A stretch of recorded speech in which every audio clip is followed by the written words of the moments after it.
Hello, everyone. Welcome to another episode of the Diversity Ambassador podcast. This podcast is brought to you by the International Office and the Equal Opportunities and Diversity Management Unit in the University of Saarlandes. Here we celebrate and explore the strengths of diversity and inclusion in our current world. Join us as we promote and advocate diversity and equality on our way of creating a safer community. Hey, hi, hello. I am Dave, and I'm in the University of Saarlandes as a diversity ambassador since the month of May. I study the VSMN program in the ISET. I play a lot of chess in my free time, and I have also competed nationally in Aikido back in India. And in my free times, I write a lot of poetry or watch a lot of films. Hi, I'm Anita. I'm studying psychology at Saarlandes University. I was a previous diversity ambassador and I'm still your diversity ambassador. I have a disability and I'm from Nigeria and I'm glad to be doing the podcast again. Hi, I'm Shakiba. I am honored to be a diversity ambassador here at Saarlandes University. I am a 24-year-old girl and come from Iran. Now I am pursuing my MA in English Linguistics. I came out as bisexual in my late teens and consider myself a non-religious person. Throughout my life, I have personally experienced gender-based undermining, which is why I understand the significance of diversity firsthand. As your diversity ambassador, I am dedicated to promoting equality and creating a better and safer community. Hello, my name is Brian. I am 23 years old. I come from Indonesia and I'm currently studying cybersecurity in the University of Saarlandes. I'm your new diversity ambassador and I will try to promote inclusion in this community with my work here. On our today's episode, we speak to you about stereotypes, about how we acquire them, impacts of stereotypes, and prevention of stereotypes. What are stereotypes then? I think, under my understanding, they are the preconceived biases towards a certain ethnic, class, group, or creed. Could be of anything, but yeah, it is a kind of a spectrum that I believe that has to do with a preconceived bias. I agree. I believe that it is a widely held but very oversimplified and generalized belief or idea about a particular group of people or particular things overall. Now we speak upon the examples of stereotype and the ones that we are aware of. Brian, would you like to add something on that? Yes, maybe have you heard about, they say that all Asians look the same? I think it is not true because all Asians look very different and also Westerners all look different too. Another example of a stereotype would be assuming that all foreigners don't speak German. So we're all international students, but sometimes it could be that someone assumes that we don't speak German.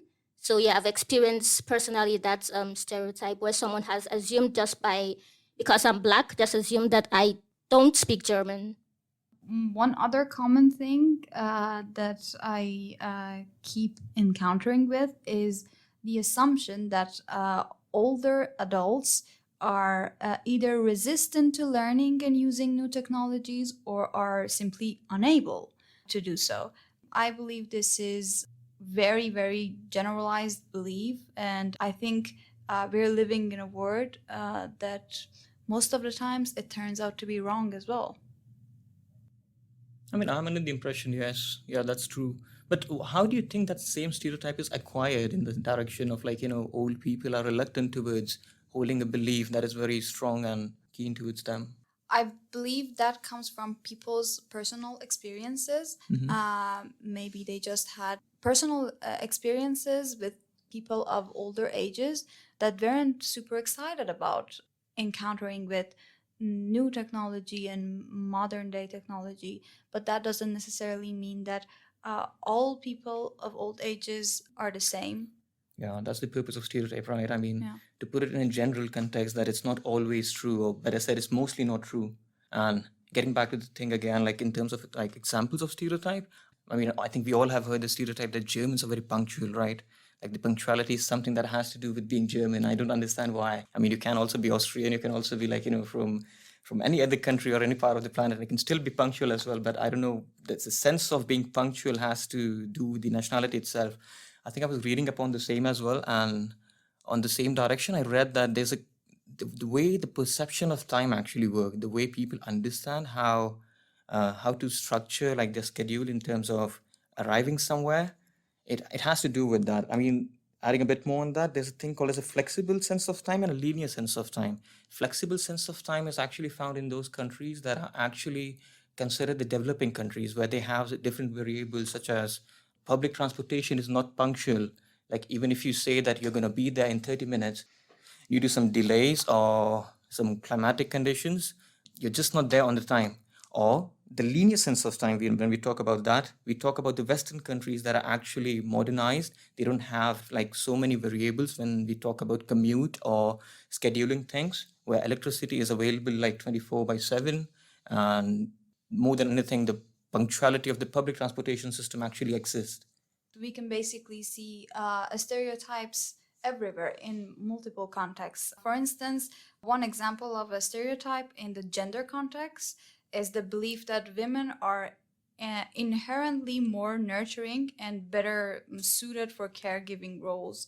For instance, being a stay-at-home mom or working in fields like, I don't know, nursing or teaching. I think these stereotypes assume that all women have a natural ability to care for others, while I believe they're overlooking the fact that individuals have diverse interests and diverse talents and aspirations. I want to talk a bit about stereotypes in the context of appearance. So there's a psychological phenomenon, and it's called halo effect. And basically, it's a positive impression of a person, and this positive impression influences your opinion of this person. So basically, it's just judging a book by its cover. When you see like an attractive woman, you tend to think that this attractiveness is synonymous with intelligence. So yeah, this is the halo effect, and this is something that I find interesting that is backed by science.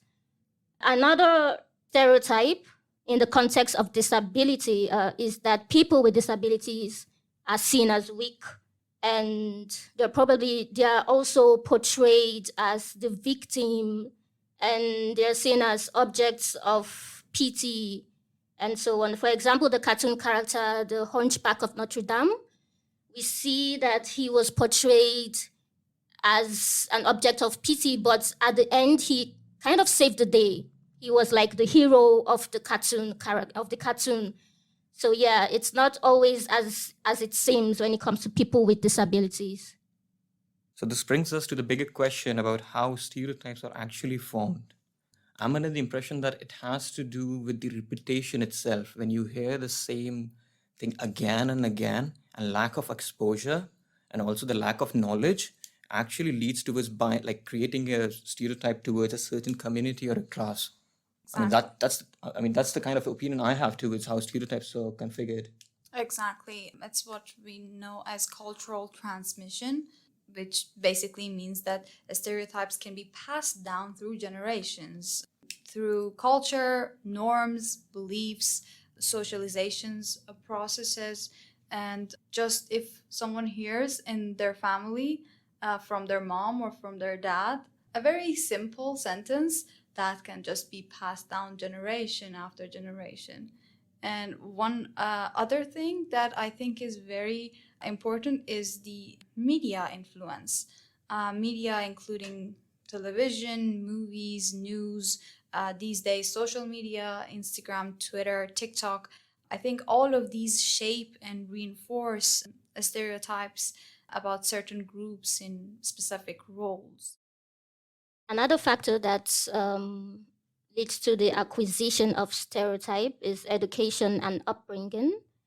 So stereotypes can be acquired through educational systems, family values, and cultural teachings, and this reinforces certain biases and beliefs. So certain educational systems that are linked to certain culture encourage learning through memorizing, So when you memorize something, it leads to you not being able to form your own belief of that particular concept. So educational systems should be more free to include new opinions and new personal experiences, and upbringing should be more flexible so that it's not always about a certain type of stereotype that has been acquired from generation to generation and being passed like that, so the cycle doesn't continue. Yes, and maybe also they can acquire this from limited exposure. For example, if we never met Asians before, then we don't know if there is some Asians that are better at math. But once we found one Asian and he or she is good at math, then it reinforcement our thinking, our belief that all Asians are good at math, even though again not all Asians are good at math. And this also joins with what you said, Dev, about personal experience, and yeah, this reinforces stereotypes in people in general. Yeah, and it's funny how these stereotypes can be smashed down if you just see one case that is the opposite. Like, I had this idea that, all about Germany and being punctual and everything, and then I came here, and then they were.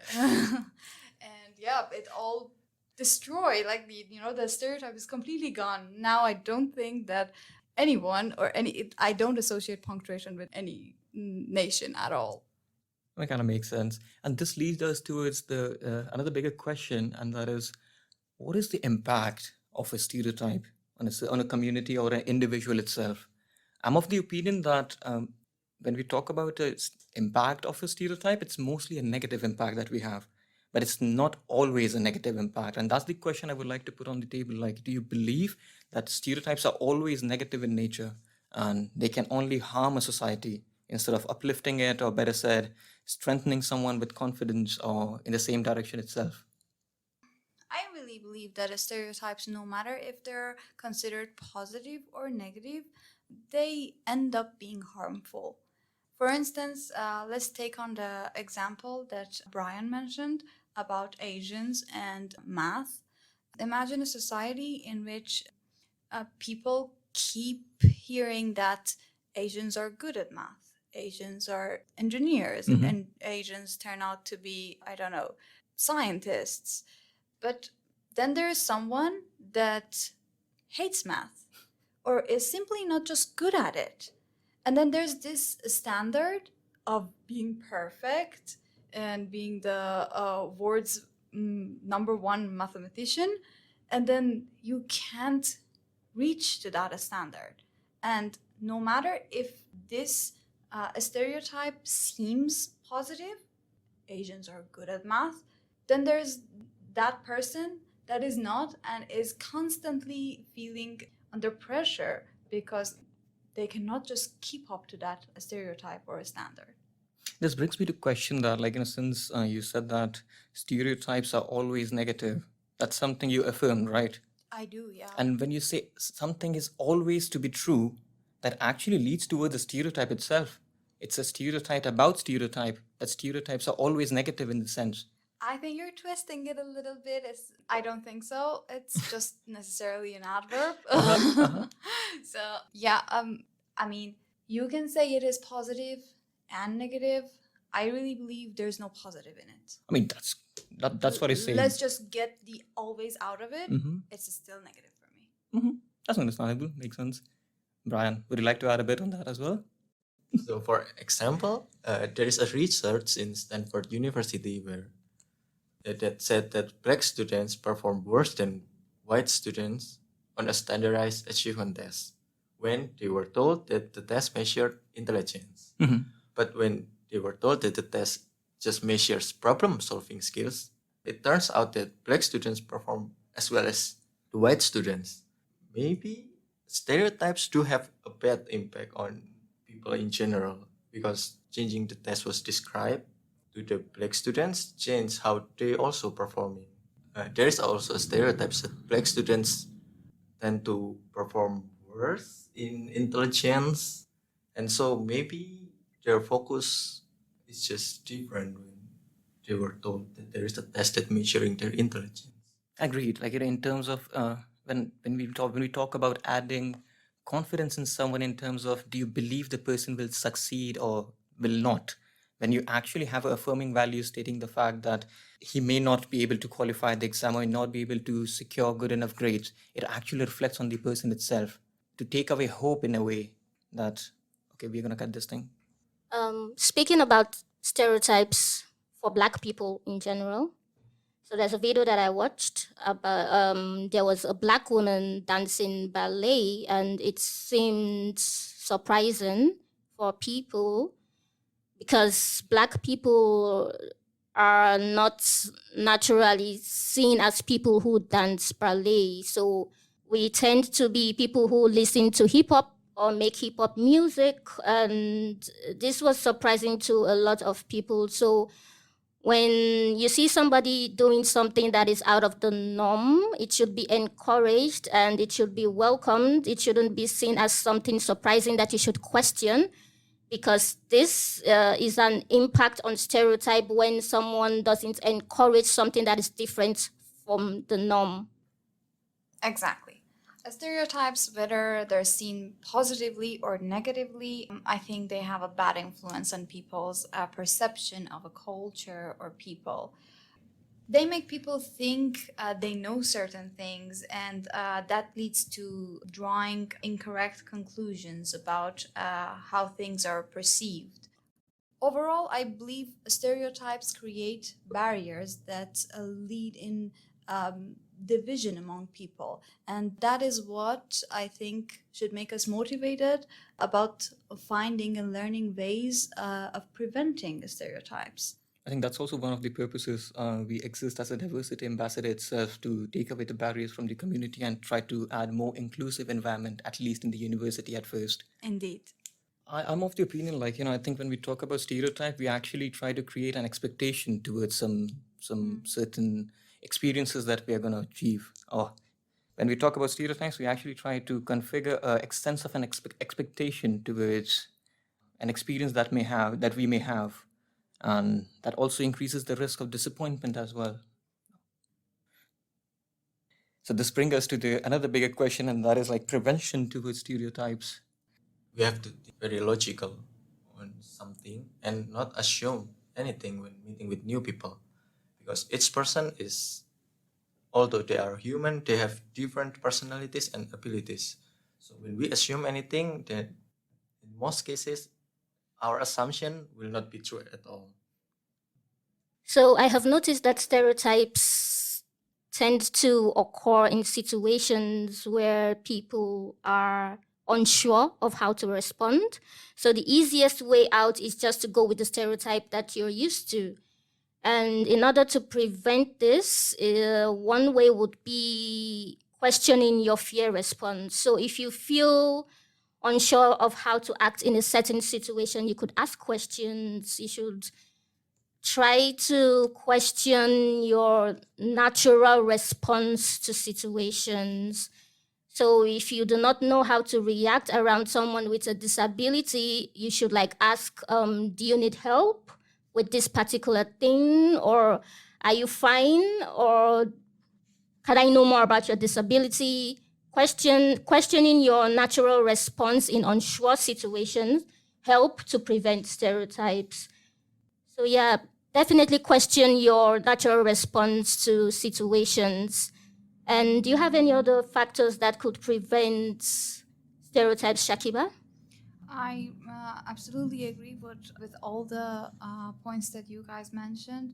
And I believe that although stereotypes can be absorbed at any age, they're usually acquired in early childhood under the influence of parents, teachers, friends, peers, media, and they turn out to be so persistent. And I think there are two factors that lead to this persistence. First, I think Brian already mentioned this.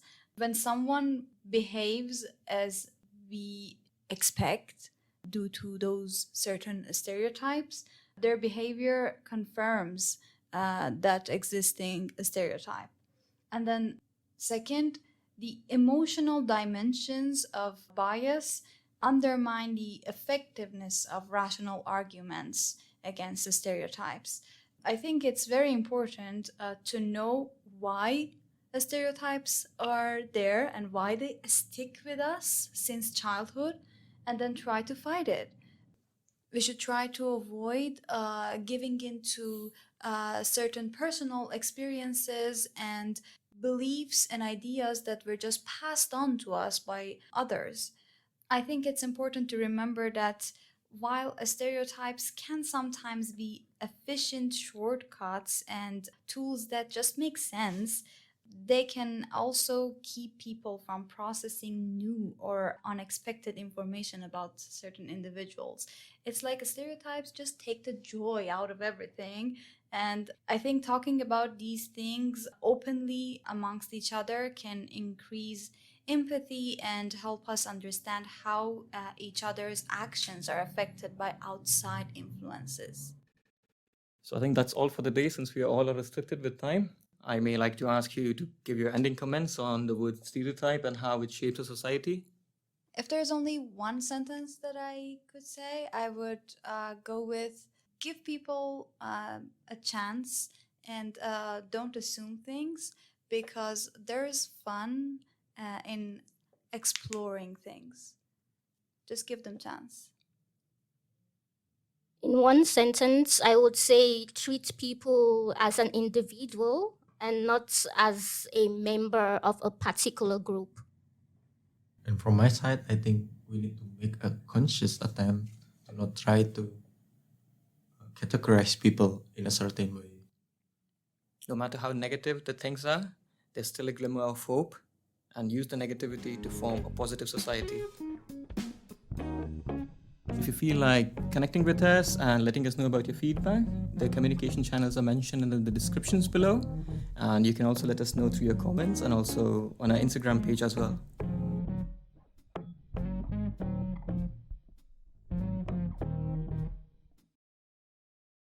Can I say Batman? I'm Batman.